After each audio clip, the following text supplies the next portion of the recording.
नमस्ते दोस्तों, आज एक नई कहानी लेकर आ गई हूँ। कहानी को पूरा सुने और चैनल को सब्सक्राइब कर देना। धन्यवाद। कन्यादान एक आंसू भरी कहानी। रामराव जी के दो बच्चे थे, रूही और पवन। पवन बड़ा था और रूही छोटी। दोनों ही पढ़ाई में बहुत होशियार थे। पवन और रूही की माँ लता रूही को लेकर बहुत चिंतित थी, क्योंकि रूही ने अपनी शिक्षा पूरी कर ली थी। अब उसके लिए एक बेहतर रिश्ता खोजना था। एक दिन उनके करीबी रिश्तेदार का बेटा दीपक शादी में रूही का हाथ मांगने के लिए उनके घर आया।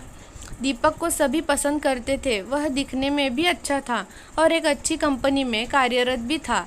दीपक के परिवार को भी रूही पसंद थी। फिर इन सब के बाद शादी की तारीख तय हो गई और पवन के भैया और रामराव शादी की सारी तैयारियां कर रहे थे, क्योंकि शादी नज़दीक थी। सारी तैयारियां हो गई, शादी का दिन भी आ गया। पवन रूही का हाथ पकड़कर मंडप में लाया।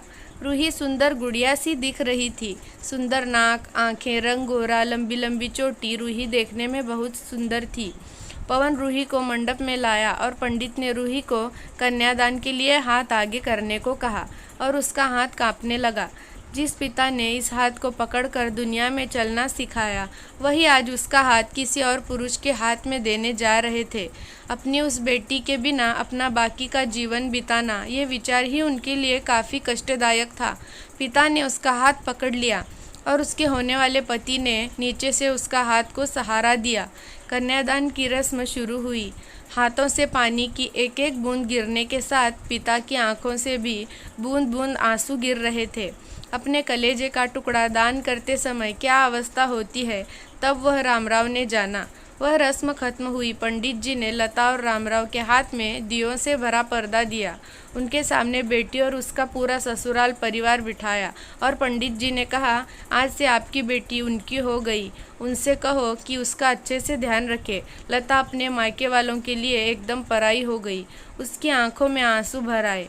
रूही को 2 दिन की ट्रिप पर भी भेजने माँ के लिए कितना मुश्किल होता था, और अब उसको हमेशा के लिए दूसरे घर भेज देना और उसके अपने ही घर का मेहमान बना दिया जाए, यह बात अब माँ को समझ आ रही थी।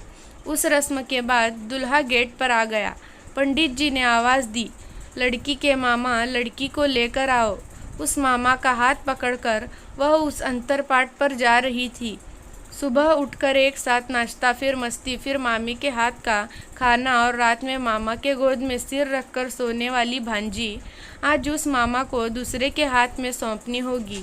यह सोचकर उसने अपने हाथ कस लिया और मंगलाष्टक प्रारंभ हो गए। मंगलाष्टक समाप्त होने के बाद रूही अपने आगे आने वाले नए जीवन को लेकर उत्साहित हो गई। रूही ने वरमाला पहनाई और अपने पति दीपक के पास खड़ी हो गई।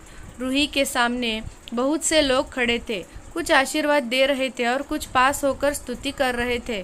फोटो के लिए उसकी सहेलियां आई। एक ने उसका हाथ पकड़ा, दूसरी ने उसका पल्लू अटका हुआ निकाला, तीसरी ने उसके आंसू पोंछे। हम घर रहने के लिए आ रहे हैं, आंटी को बोलना खाना खाने के लिए आएंगे।